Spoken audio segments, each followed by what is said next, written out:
Hey team, welcome back to another episode of the Strength Game Podcast. I'm your host, Nick O'Brien, and this is episode number 79. The Strength Game is a weekly podcast dedicated to discussing all things physical culture with the coaches, athletes, iron enthusiasts, and experts deeply embedded in the strength game on both sides of the profession. I want to thank everyone who has liked, shared, and commented throughout the time of this show. Your support allows us to continue to bring on expert guests and highlight more individuals in the strength game, just like our guests today. Also want to thank our sponsors. Samson Equipment provides first-class weight rooms and has earned an exceptional reputation of providing the finest quality design and customer service. Being a direct manufacturer, the team at Samson brings full customization capabilities in not only branding, but in custom equipment needed to execute your next project.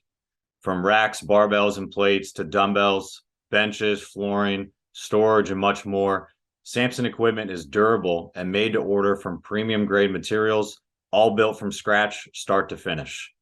Samson equipment provides professional weight room solutions for all your strength and conditioning needs. See the Samson standard for yourself and learn more at samsonequipment.com. Also want to thank our sponsor, Cerberus Strength. If you're in the market for the highest quality strength and conditioning gear and equipment, be sure to use promo code strength_game at checkout to receive 10% off your next order at cerberusstrength.com. And in this week's episode, I am joined by Kaitlan Aries. Kaitlan is a certified strength and conditioning specialist at LMR Technical Group, where she implements programming for the fighter pilots and weapon system officers. Just before beginning coaching in the tactical setting in 2022, she spent the previous 3 years at Jacksonville University, first as an assistant coach prior to being promoted to the director of sports performance in her final year. Aries began her career interning at her alma mater at the University of Tennessee in 2014, followed by serving as an intern at the University of Miami.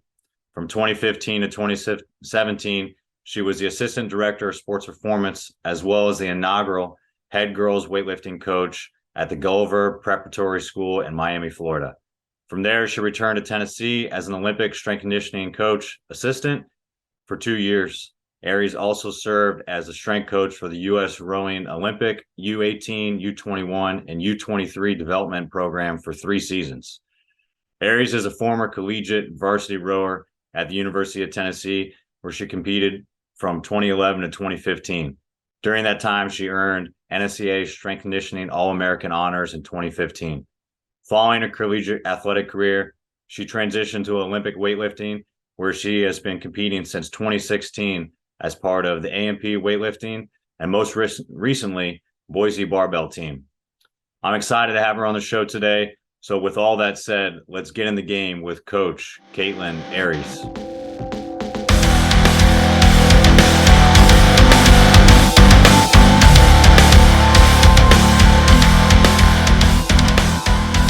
What's going on, everybody? Today, I'm excited. I have one of my former bosses, colleagues, good friend of mine, Coach Kaitlan Aries on the show. How are you doing today, Kaitlan? Doing well. How are you? I'm good. I'm excited to get you on. Mostly excited because you got out of Dodge and you got a good gig going, White Christmas and everything over on your side in Idaho. So really want to hop right into things and kind of get started with what really got you started in the profession and the strength game and leading up to your kind of competitive career into Olympic weightlifting, now with a new team at Boise Barbell. Yeah. Yeah. So honestly, I got my start in lifting when I was in high school. In Florida, the high schools there have weightlifting as a sport. But it's unique in the fact that it's clean and jerk and bench press. So it's one Olympic, one powerlifting, which is kind of weird. Supposedly they needed football to do something in the off season. And so that's how they kind of came up with it, was a way for football to be engaged so they didn't get into trouble. Um, but now supposedly they've added snatch, which is kind of cool. They're trying to grow Olympic weightlifting in the state, which is awesome. Um, but yeah, so started my freshman year there, did it all 4 years. Then when I went to college, I walked onto the rowing team and then had the opportunity to work with several really good strength coaches while I was there. That kind of helped foster my love for the job. So worked with Barry Kane, worked with Greg Adamson, and they were awesome dudes. And so they kind of helped me out, let me intern, let me shadow. And then that kind of led to, okay, maybe this is something I want to do. And then from there, found a grad school where it was actually possible to go to school for this. So went down to Miami, worked with Brian Biagioli, who's an awesome dude, one of the smartest men I've ever met, in his program at the University of Miami. Interned while I was there, got the chance to work at a high school while I was there, and it kind of just grew. Been to a couple of really cool places, and here we are. I know it's pretty cool now working in the tactical setting. You've been in pretty much everything. High school, worked with weightlifting teams and like Olympic athletes. You've worked with like some actual Olympic athletes, like with the rowing programs, and some now tactical population, high school, college. So you're collecting experiences as you go and everything too. But I wanted to touch on it too, because I know we'll talk about weightlifting later, but you brought up a cool point. What was like the walk-on experience like going to like Tennessee and actually just like walking on the rowing program? I know I've heard horror stories. I've seen horror stories, but I've also heard like a lot of cool things come out of that at different universities. So how was that experience like for you? Yeah, it was unique. It was cool. So a lot of college programs depend on they call it novice, is where they get a bunch of walk-ons who've never done it before, as a way to boost numbers, but also as a way to grow the sport and grow their team. Because rowing as a sport, it's very technical, but it's not the most complicated thing in the world, and you can very easily teach someone how to do it. Um, in fact, like I know one of the people that I went to grad school with, Lindsay Shoup, was a walk-on at Virginia and then was a gold medal Olympian at Beijing. So like it's possible. And so at Tennessee, what they do is they send out a bunch of letters and emails and hey, come join rowing if you're this tall, if you're athletic, if this is what you want to do. And so I walked up and I talked to the head coach during our meeting and I was like, yeah, like I know I don't meet the minimum height requirements, but like, is it possible? She she kind of looked me up and down and was like, well, you're gonna have to work a lot harder than everyone else. And I was like, fuck it, let's go. Um, and so there was a lot of ups and downs with it. Got thrown into the fire real quick, because I am not by any means a cardio junkie. I'd much rather do a set of three and walk away for 5 minutes and come back. And so the cardio aspect of rowing was definitely the hardest part for me, but it was a challenge. So that's kind of what kept me going back. It was fun. No, that's cool. No pun intended, but I'm kind of in that same boat. Like Yeah, anything over 3 reps feels like cardio. So I would absolutely. much rather stay in that strength zone, that power zone for sure. But no, that's kind of cool to hear like rowing, like the technical aspect of it. But yeah, it's really not a complex thing. It's pretty simple. Like you're going to start at this point, you're going to row, like drive with your legs, use your full body to pull backwards, and you can repeat it thousands of times. But Exactly. it Yeah. seems like it has a lot of similarities and carry over to what you've been doing now a lot more lately too. And after like your collegiate career, which is weightlifting, it's just clean and jerk and snatch. Like it's very technical, and people spend their whole lives just like rowing, trying to perfect now these two movements. Like so, it's simplistic in its form, but it's very technical Mhm. how you have to like work with it. How has that like transition been like for you? And how is like working now with like a team like with Boise Barbell been like now with your move over there too? Yeah, yeah. So, you hit the nail right on there. Yeah, I can't speak. But yeah, you got it right. It's like it's all about the technical details, and that's the fun part for me. I'm very much a type A personality and very much a perfectionist. And so what little things can you tweak to make it better? How do you make it work? And so transitioning into Olympic weightlifting, it's okay, what little tweak can I make over and over and over again that are going to make this better? Um, and so after I got out of grad school, I actually started to train again, which was nice. I definitely needed it. I got a little fluffy in grad school. Um, but yeah, transitioning over here to Boise Barbell, Daniel Fisher has been awesome. He's very much a technical person like I am, so we get along very well. And so I'm just trying to not get old and stay with it and see if I can, make it to the national level a couple more times and just see what happens. Nice. Well, it's cool to see like you actually have a team. The difference between like lifting with you, me, and Brian, like in Jacksonville's weight room, and we're all three doing completely different stuff at the same time. Like it's a far cry from filming yourself and having to send it to your coach versus like being able to kind of go lift in front of your coach in person and kind of getting some immediate feedback and getting some energy from other lifters who may or may not be in the same weight class or doing the same thing at the same time, but still kind of striving towards their own goals in the same sport though. Right. Yeah. And so like the way that we're set up right now is because he's in Boise and I'm in Mountain Home. I'll go on the weekends if I can. So I'll try to get over there 2 or 3 times a month to get that in person and that team setting. But then during the week, I'm still lifting by myself, doing the videos, doing all that stuff. So eventually it'll be nice to be able to lift in a gym full time with other people, but you gotta do what you gotta do at this point. But Yeah. It's a start. It's a start. So yeah, I know within your new job, like there's a lot of things kind of working through some of trial and error. Like I know you got to first time working really like one-on-one with a tactical population, new weight room, new state, like a lot of new things. How did you kind of go about starting that process, like between starting working with a tactical population, trying to get people into the building, like get military population like into the building, and then how did you kind of start working at renovating the facility to fit those tactical population needs?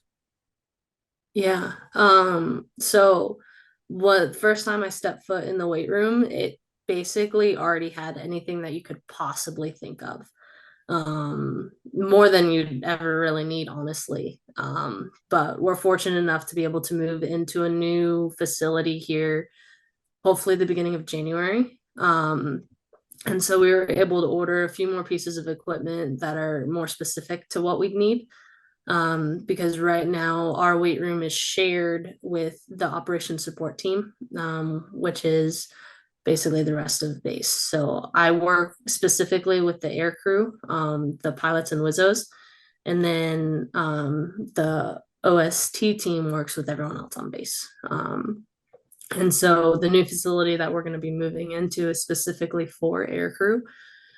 And so we were able to get a couple of small pieces of equipment that would help kind of navigate the issues that we're seeing. Like, so for instance, we were able to get a belt squat. So we don't have to actually load these guys. Because the biggest issue that we see and what our contract is specifically for is back and neck pain, back and neck issues. And so if we got guys who come in, they just flew BFM, they're feeling it. Like the last thing I'm going to want to do is put a bar on their back. So, okay, how can we load them? How can we elicit stimulus? So, being able to get some machinery like that, working on getting some technology to incorporate some testing stuff. It's constantly evolving, kind of figuring out what we need, but it's been cool. We've gotten a lot of support from base and from leadership. They see the value in it, which is awesome. So, just kind of walked in day one, figure out, what is this job? What am I supposed to be doing? And then kind of growing from there. It's been It's been a slow process, especially trying to get buy-in from the guys. But it's been really cool. It's been satisfying for the few that have come in religiously and seeing the changes and seeing how they've adapted to what we've been doing. It's been really satisfying and really cool. That's awesome. No, I feel like what you said, like, what is this job?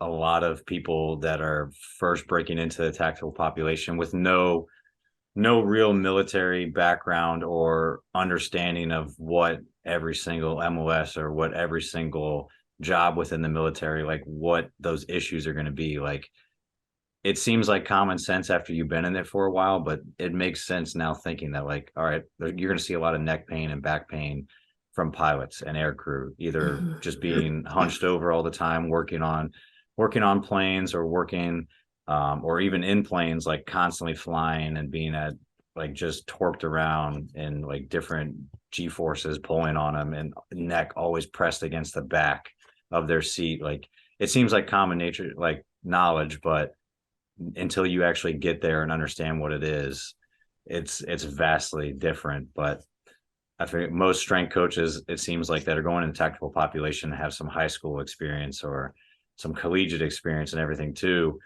And there's not as much to draw upon versus, like, oh, well, I can go look at football data. I can go look at soccer, like sprint intervals and stuff, and I can start to formulate ideas. It seems like it's a lot more trial and error. Is that kind of what it seems like for you? Yeah, pretty much. There isn't a lot of research on pilots, and if there is, it's from the 90s. And so what we've been doing is our group, we work with a massage therapist, two athletic trainers, and we work really well together as a team. So we kind of bounce around ideas like, hey, they're feeling this. Can you take care of that? And it's passing them off between one professional to another, trying to problem solve together as a team. But the biggest thing that we're doing is we're talking to these guys. Be like, hey, come in the office, sit in this chair. How do you sit in this seat? What are you trying to do? Where are your arms? Where's your posture? What are you trying to look at?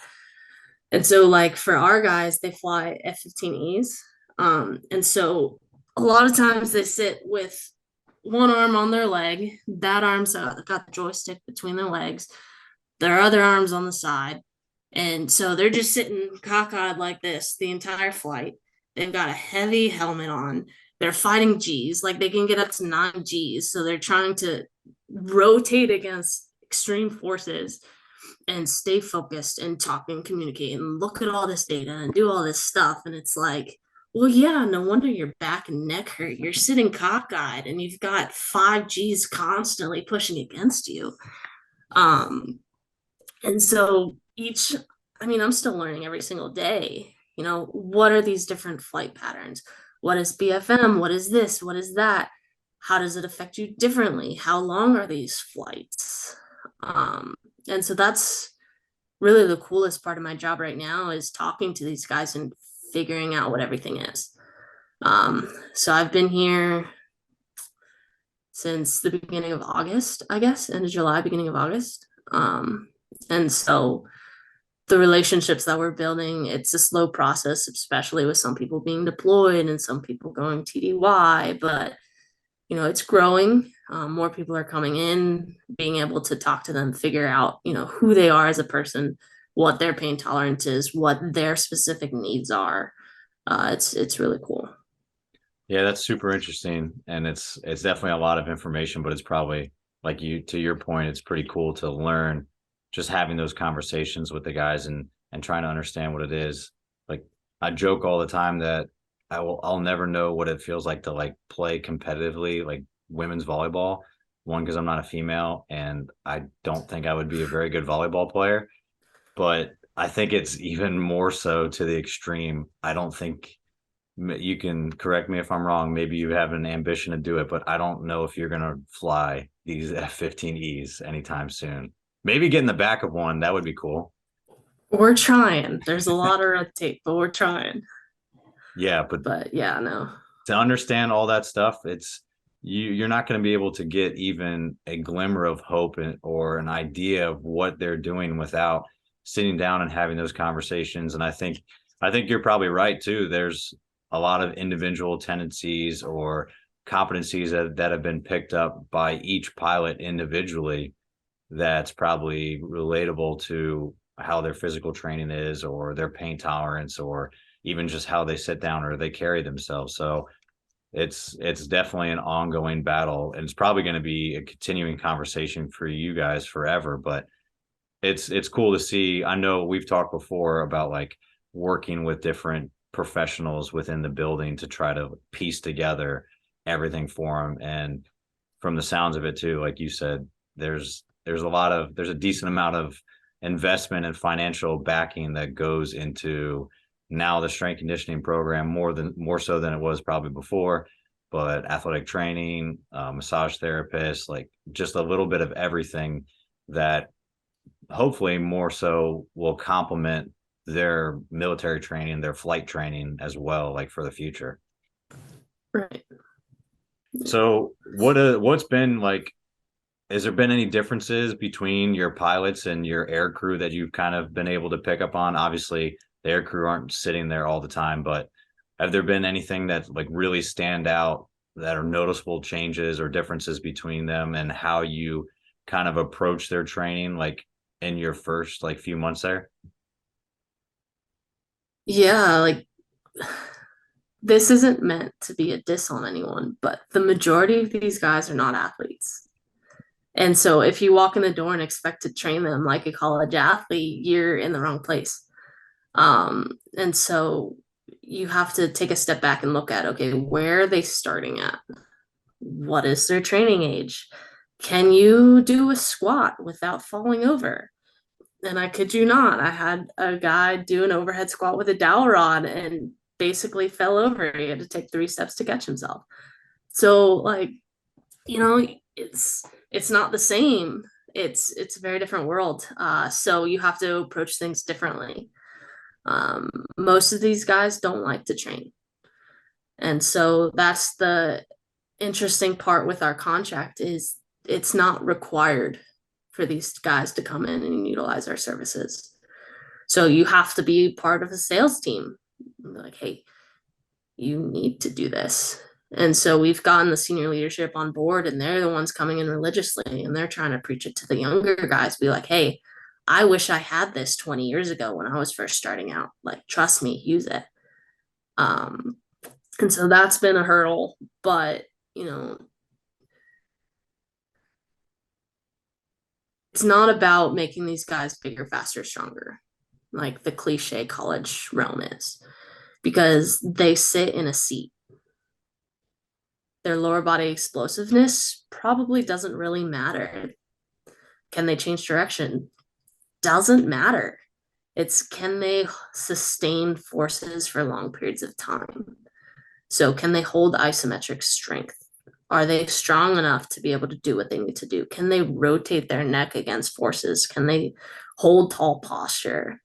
And so, yeah, there are some extra things that they need to do in terms of testing and stuff like that. It's the military. There's always going to be things, but training them is a different animal because one, their starting base is completely different. Two, it's a different setting where I'm working one-on-one with these guys. Or really the challenging part is most of these guys do the workouts on their own.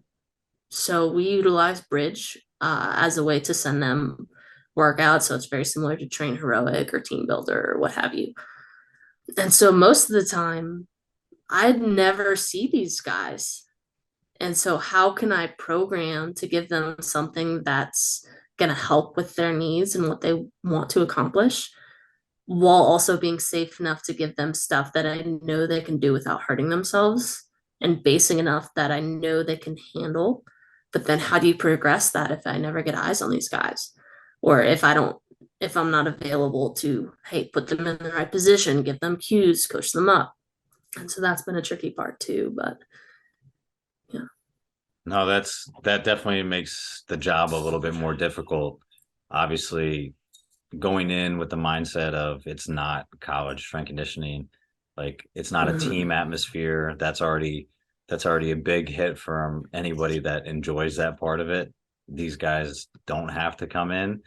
They're not really required to come in, and you do have to build in buy-in a lot differently. And just like personal training or like voluntary periods for like Division 3 sports or even high school in some places where it's not mandatory, you have to be a salesman and you have to show them the importance of it. But at the end of the day, like whether you're going to get paid, whether you have one in or 1,000 people in, it's a weird feeling, and I'm sure it's Yeah. it's been an adjustment for you. But yeah, that not seeing them all the time is definitely got to be difficult for how you want to program, and obviously having probably some pilots that are a higher training age than ones that are potentially falling over just by doing a simple task.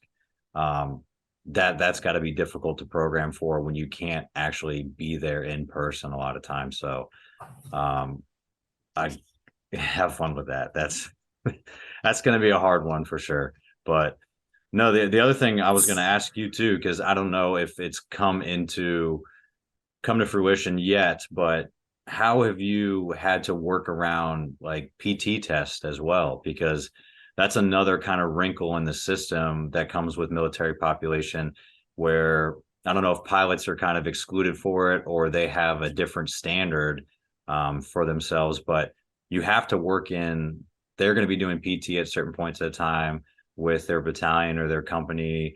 But it also, at some points in time, they're actually going to have to be tested in a specific way. And I don't know exactly what your guys' PT test is, but how do you kind of incorporate that into the programming, and how often are you kind of attributing to that? Because most times the PT test is very counterintuitive and counterproductive to what their actual job and task to do is. And I'm sure their PT test doesn't really reflect flying. So how do you kind of balance that? Yeah. The PT test definitely doesn't reflect flying. But it's also the Air Force. So in terms of rigorous PT tests, it's not one of the highest. And so I just incorporate it as, are are they fit enough to do a standard task? Like, can they sustain daily life? Can they run a mile or a mile and a half? Sure. Okay. Can they do sit-ups? Sure. Okay. And so I'm more worried about training them for sustainability and for health. And if they're able to move well, and if they're able to have a base of cardiovascular fitness, then the PT test, they'll be fine. Um, and then most of the guys that I've had the privilege to work with are more advanced in terms of where they are in the Air Force. So I'm working with, majors, lieutenant colonels, colonels. And so because of their older age, the rigors for their PT tests and the standards have decreased. And so it's not as big of a deal as, say, someone first coming in, or say, the Marine Corps or the Army. So yes, it is something that needs to have attention paid to it. But at the end of the day, it's not going to break the bank. No, that's good to hear. Obviously, yeah, the Air Force's PT test is a little bit different, but in the same breath, like the Army and the Marine Corps is probably more strenuous. But from just talking to other people and seeing it like firsthand, a lot of times people train so hard for those tests that they kind of like they miss the trees for the forest. Like you're training that test, but you're getting worse at your job.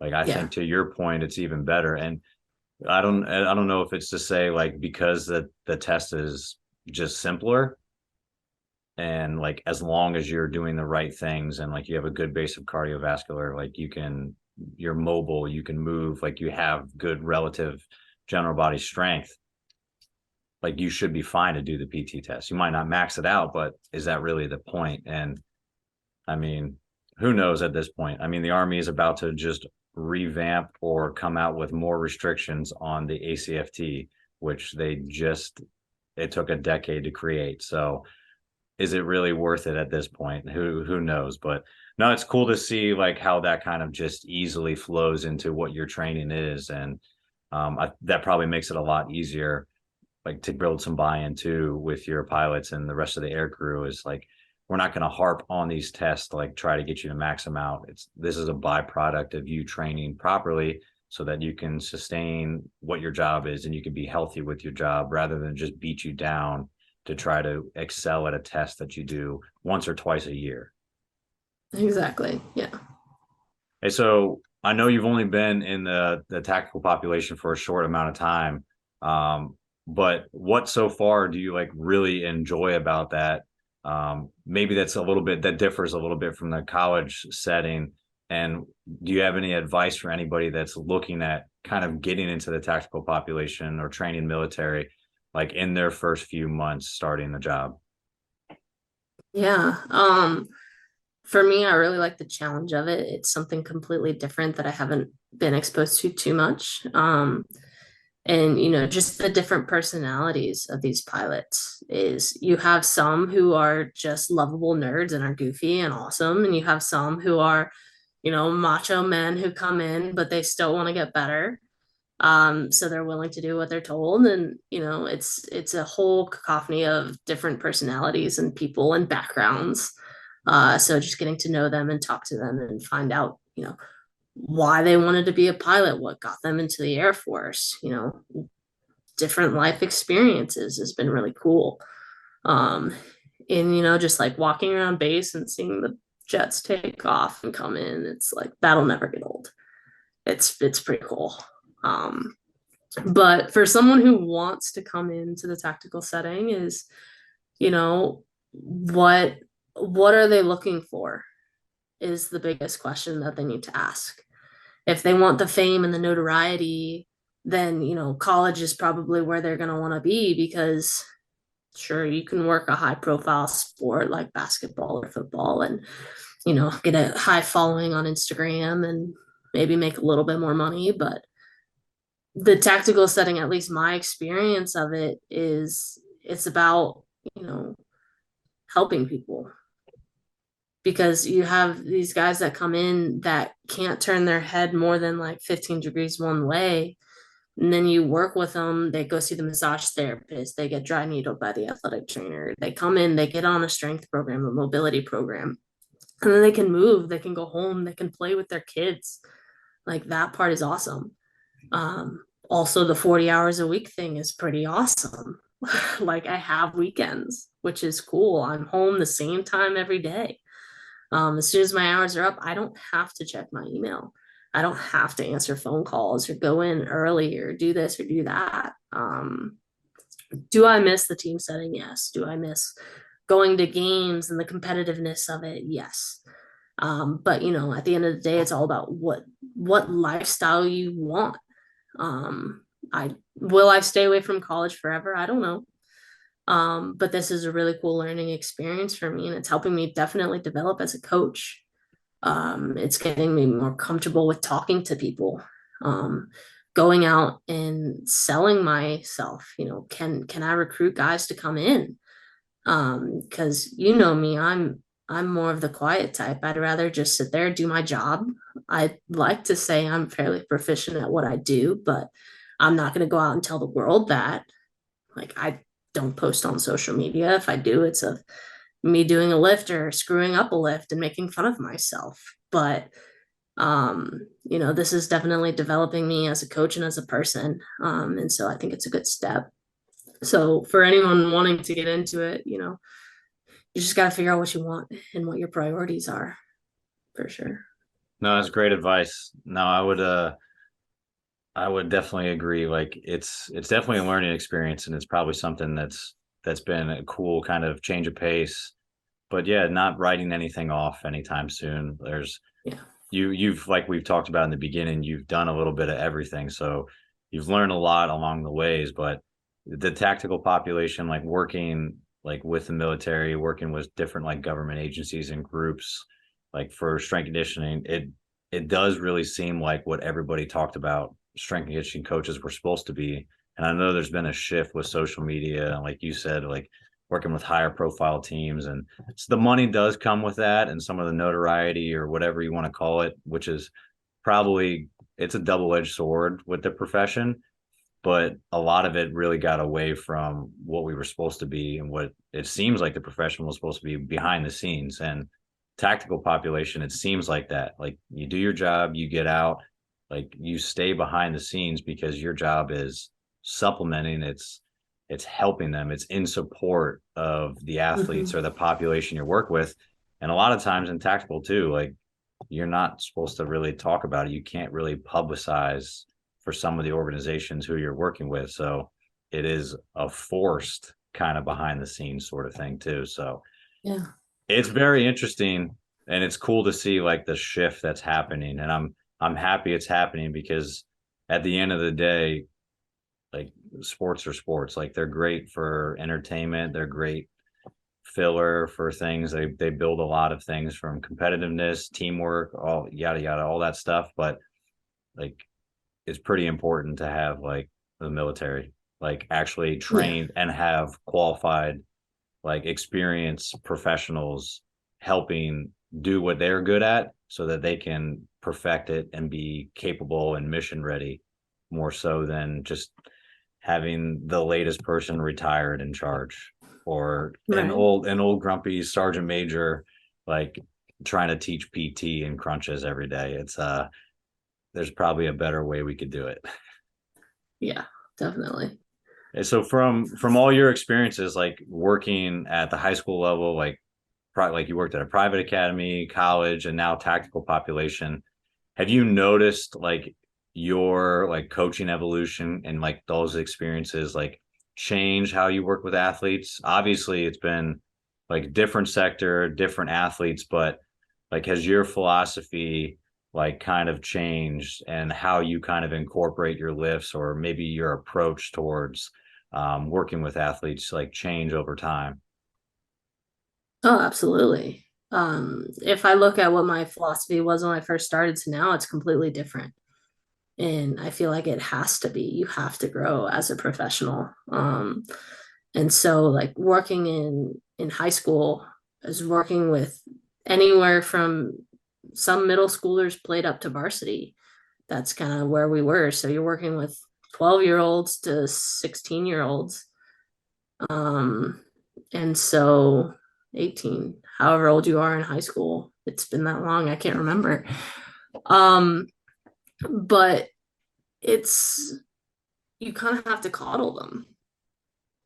And so like when I was the weightlifting coach, it was the I we started the program. There was no such thing at as weightlifting at this school.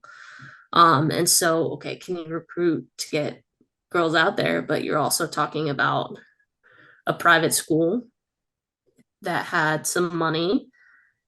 So the population was a little bit different than if you were at a public school. And so, did these females want to come out and do weightlifting when they don't know what it is?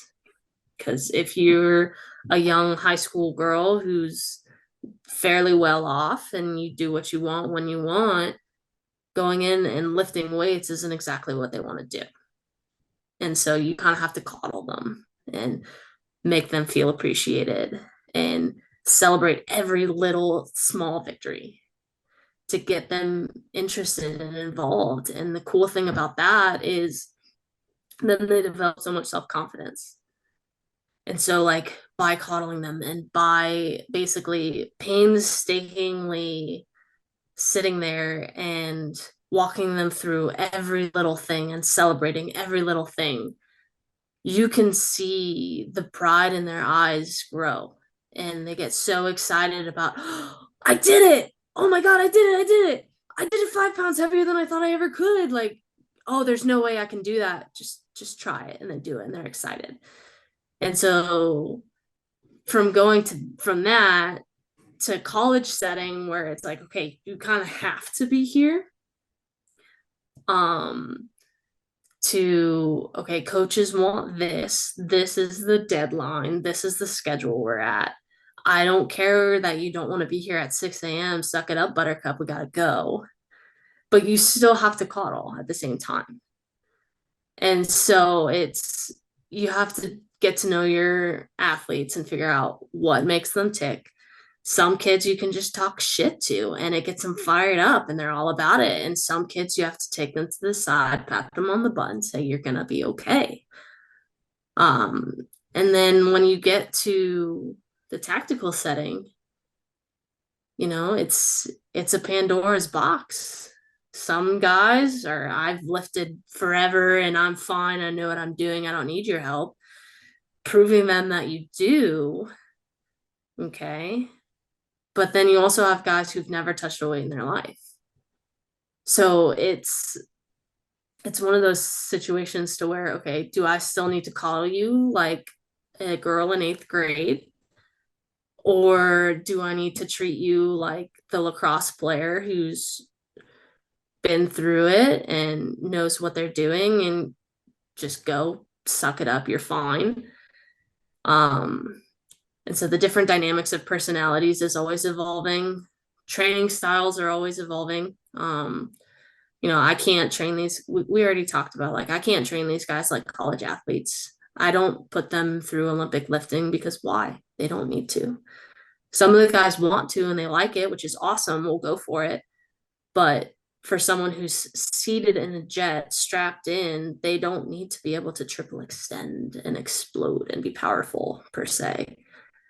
So yeah, always evolving, always learning, always growing.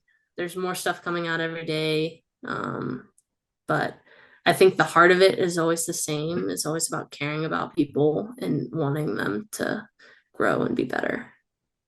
That's a good point. That's really the bottom line and the common theme when it goes to no matter what setting you're working with or what population you're working with. Like, if you care about what they're doing and you care about them as a person, it's going to carry over in your coaching. And it's cool to see like some of those underlining themes like carry over from the time that you're trying to get those girls to like weightlift and buy in, and you have to sell the program and kind of coddle them and get them interested in and celebrate those small wins, to the same stuff that you're having to do with some of your pilots and trying to get them just to like look over their right shoulder. And the wins are different, but they mean just as much for each person. Like, now he can go home and hang out with his family. Now he can actually like fly and look over his shoulder, versus like convincing a girl to like maybe pick weightlifting over field hockey or cheerleading, or even just step into the room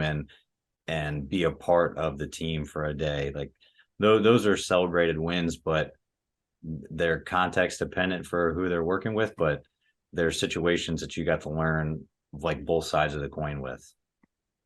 Yeah, absolutely.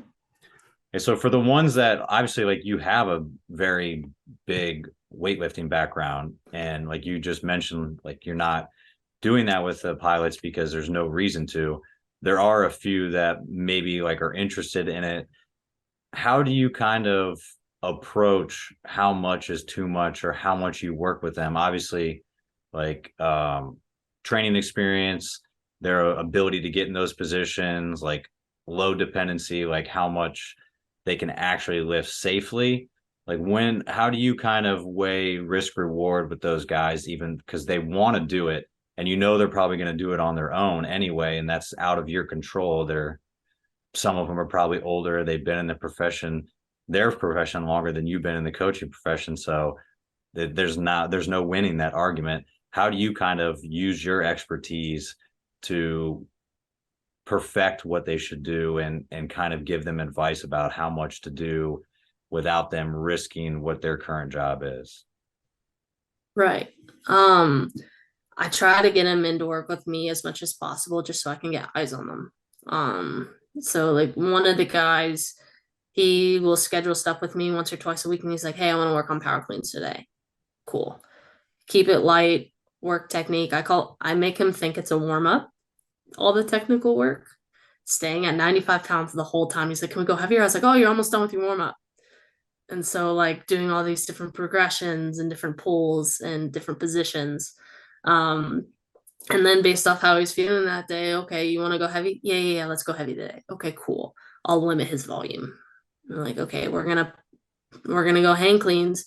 We're only gonna go doubles, and I'm gonna cut you off when it looks like shit.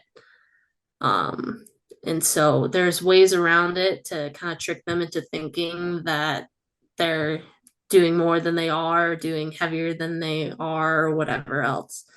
But for the guys who do it on their own, so for instance, I have one guy who's deployed right now that's been working with me on bridge. He's a CrossFit guy, thinks he knows what he's doing. I've seen him in person a few times before he left, so I kind of have a general idea of where his weaknesses are and what he needs to work on. Same thing. I'll throw in a lot of technical stuff in the warm up, quote unquote, um, and keep it light, and then progress him in to the full lifts. This one in particular is very stubborn and wants to go heavier and doesn't always stick to what I give him. But I've made a couple of deals with him, like, hey, just do everything that I tell you to do these 2 weeks and we'll go from there. And then I'll give you more of what you want. He's like, okay, we can do that. And so it's a lot of give and take. He'll send me videos every now and then so I can kind of see where he's at, give him some feedback, which is cool. He's invested and involved. But a lot of it is kind of tricking them into thinking they're getting what they want. But in reality, me kind of pulling them back a little bit more, and staying on the safer side of things.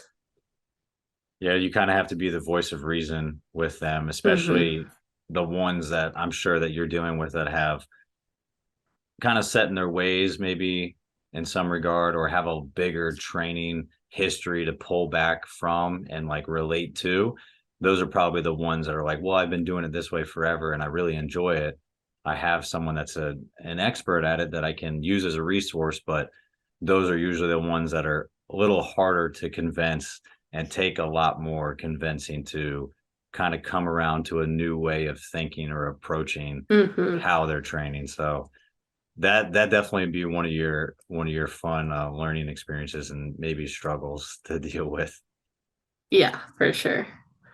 So I know with Bridge, that's probably helpful in having like a platform to actually kind of pump out the program and stay in connection with the athletes and like working with them. How has I don't know how many deployments and like TDY assignments there's been so far, but how have you had to like alter and maybe change some of your programming with the deployments? I know the rotation is it's a little bit shorter with Air Force when they actually get deployed, so they come back a little bit quicker.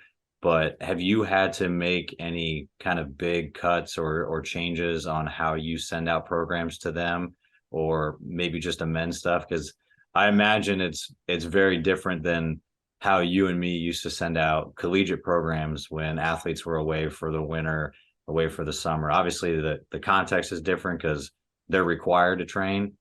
Most of the athletes that you're probably sending programs to are the ones that train a lot. But do you send out programs to everybody, or how have you kind of altered that? I know it's a lot of questions in one. So a lot of it depends on what they have access to. So say for instance, one of the squadrons went TDY for a couple of weeks, and the gym in the hotel had like two machines and a broken treadmill. Okay. To be fair, most of the guys didn't really work out because they were TDY for 2 weeks and it was a mini vacation. But for the ones that did, it's like, okay, here's some bodyweight stuff that you can do, or some stuff that you can incorporate with the two machines that they do have. And so trying to be creative with that. For the guys who are deployed, okay, yes, you have a full functioning gym, but it's very different than what we have here. Okay, so what do you have? Do you have machines? Do you have free weights? Like, are there things that are accessible and available? What isn't? Um, and so for right now, I have a base program of, intro 101. It's like 2 weeks. Can you get through this? What I've found is a lot of times the guys who do lift get really bored with it, so they don't do it. And so, okay, scrap that, throw it out the window. What is your training history? What have you typically done? What lifts do you like to do? What lifts don't you like to do? And so it's a lot of personalized programs to where I'll take a base program of, okay, here's the meat and potatoes, and then tweak it to fit them, so they're more likely to do it. And so the ones that are deployed, it's, hey, keep in touch. Reach out to me every week. What do you like? What don't you like?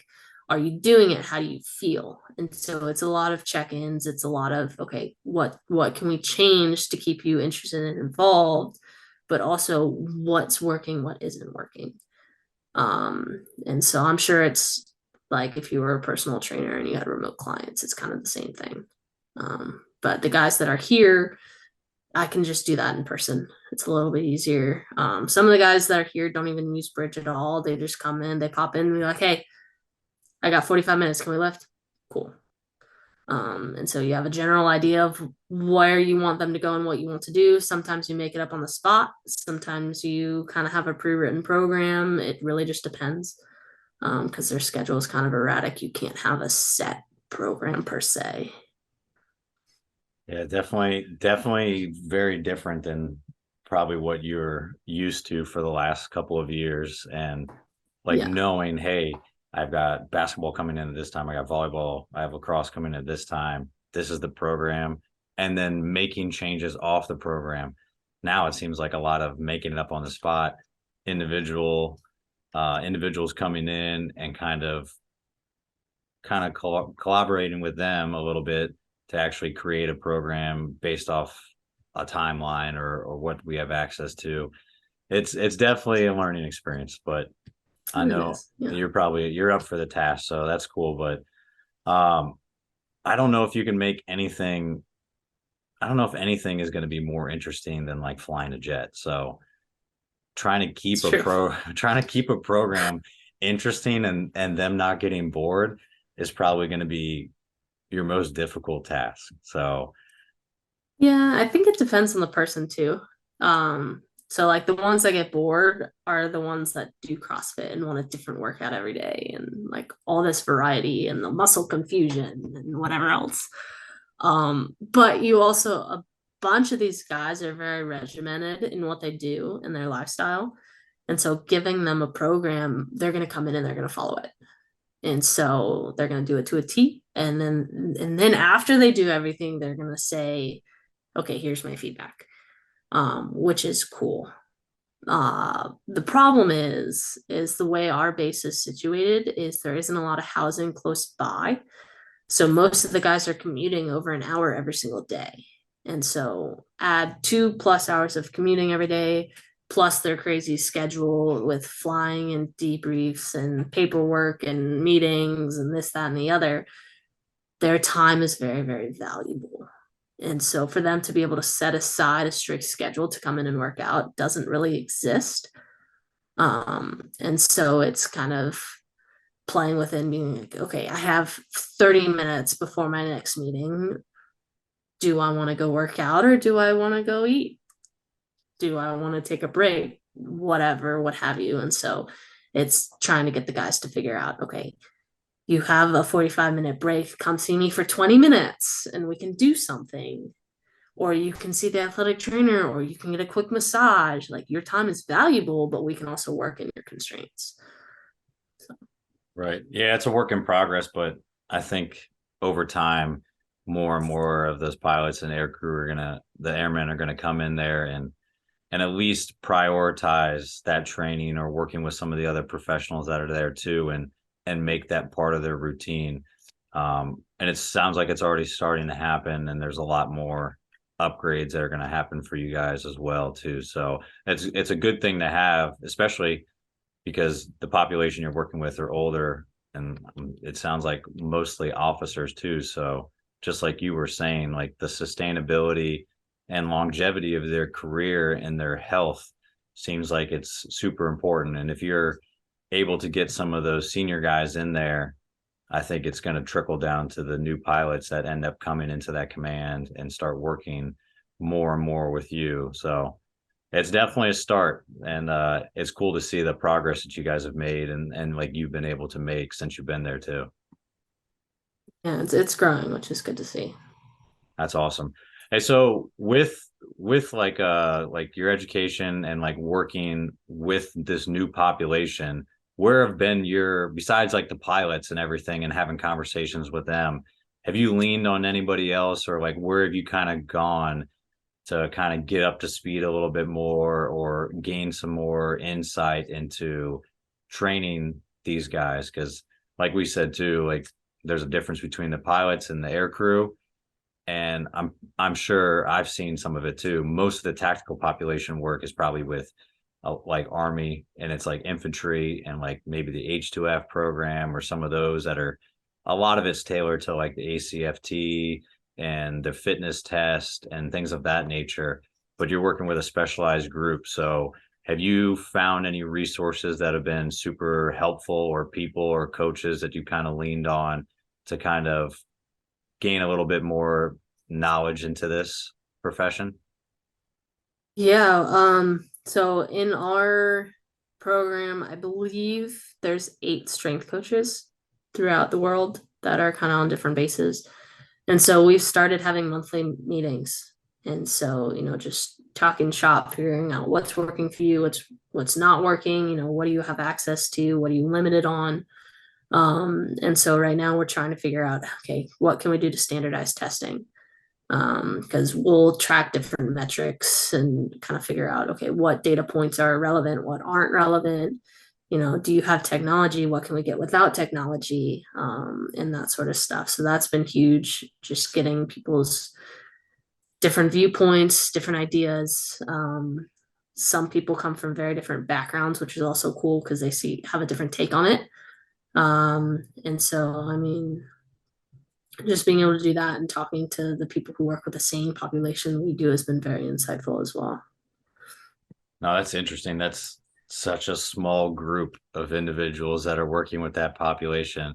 I'm sure it's going to grow in the future, but it's cool to hear that you guys are at least communicating with each other and kind of working through probably some of the issues that are arising from this specific population of people, to actually try to make it to the best advantage of them and make it sure that they're getting the best out of sports performance side or tactical training side as possible. So that's definitely cool. Hopefully it starts to grow more and more, and you keep learning from those other coaches. But like any good training session, we end the show with a finisher. So I got 4 quarters, 4 questions, and maybe overtime at the end. So you can go quick and rapid fire this, or you could take your time on each one. But are you ready? Go for it. All right. First one I got for you: biggest influence in strength and conditioning and biggest influence in Olympic weightlifting. Oh, Olympic weightlifting would probably be Greg Everett with Catalyst Athletics. He puts out a lot of really cool information out there. His team is phenomenal. His wife is also pretty great too. Seems like a good person. Never met him, don't know, but it's just different takes, different information, and it's always cool to look at. In strength and conditioning, in terms of personalities, Leanne Blinn at Arizona State, phenomenal person, total badass. I don't know if she realizes it, but she's helped me out more than she probably knows, just in terms of talking me off the ledge a couple of times and helping me with jobs and that sort of stuff. So just seeing what she's done and what's possible has been phenomenal. I can attest to both those. Those are awesome ones. So what can you be found doing when you're not coaching or competing? What are some of your hobbies, maybe now Idaho specific or just in general? Um, Idaho specific, I've started doing some woodworking stuff. Now that I have time, so just messing around in a really, really cold garage. Started making coasters and cutting boards and building workbenches and just kind of messing around and see what we could do. We'll have to drop your soon to be Etsy link in there. So Yeah, one day. yeah, one day. That I like them so far, so no, keep them coming. So when if you were not involved in strength conditioning in any aspect or any population of sports or tactical setting, what do you think you would be doing as a profession right now? Uh, Honestly, originally I thought about going into engineering. I wanted to do biomechanical engineering because I was very interested in prosthetics. So I thought that would be really, really cool. I looked at the course load in college and was like, maybe not. But if I didn't go into the kinesiology exercise science background, that's probably what I would be doing is some sort of engineering. Okay. All right. So if you're setting up an ideal training day for yourself, what is playing on the radio, like either a PR song or your favorite radio station, and what is the best post-training meal for you? Oh, um, warm up would probably be Chris Stapleton, just something mellow. Don't want to get too hyped too fast. Um, heavy lifting, Big John, Coach John McNeamer would probably kill me if I didn't say Falling in Reverse was on the radio. During COVID, we set up a garage gym, and that was always what he had blasting. And so I somehow have inherited that by virtue of him. Post workout, you can't go wrong with steak and potatoes. I agree with those two. All right. Last one I got for you. What is either your favorite under the bar memory or favorite coaching memory so far? Oh, well, one of my favorite coaching memories was when I was coaching weightlifting at the high school. One of our girls was so determined. She was the one that actually got the program started. And she was so determined to go to states. She wanted to medal at states. And so she made it to states. We were in medal contention, and it all came down to her last lift. And she's like, I don't know. I was like, go. And so I was like, we can either take a chance, you can make this and medal, or we can stay safe and you can make it and not medal. And so she went for it, nailed the lift. She comes sprinting off the platform, jumps, gives me a giant bear hug, wins a medal. It was awesome. And just seeing like the confidence that gave her was huge. That's awesome. That's definitely a memory I'm sure both of you will never forget. So that's a cool thing to kind of hold on to, especially early in your coaching career, to have that as like one of the things that you're still remembering this long, like that far removed from it too. Yeah. Awesome. So. Hey, well, Kaitlan, I appreciate you coming on the show today. Since you don't have an Etsy yet, where can people get a hold of you if they have any questions or kind of follow along, especially anybody that's interested in the tactical side or maybe someone else that's working with pilots as well? Yeah, Instagram would probably be the easiest. It's Kaitlan MA, or email katearies@gmail.com would probably be the easiest way to get a hold of me. But shoot me a message, send me an email, what have you. Be more than happy to talk in any capacity. Happy to help. Awesome.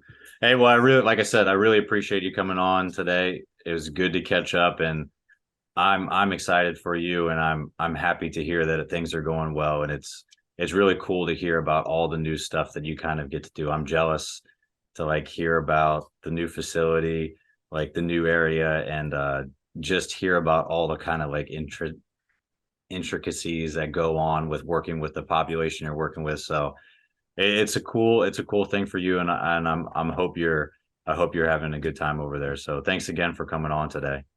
Yeah, no, I appreciate it. It was awesome. It was great getting to catch up with you as well. Awesome. Well, we'll talk soon. All right, sounds good. That's it for this episode of The Strength Game. Thank you again to this week's guest and to our sponsors. Be sure to connect and keep up with our guests at the links in the description below. Remember to subscribe to us on Apple and Google Podcasts, Spotify, or your favorite podcast provider to stay up to date on all future episodes. Also, check us out on YouTube and CoachO'Brien.com, where you can find all the video versions of these episodes, as well as show notes, episode schedule, and much more. Comments, ratings, and reviews are always welcome and appreciated. Thanks again for tuning in, and be sure to join us next week for another great episode of The Strength Game.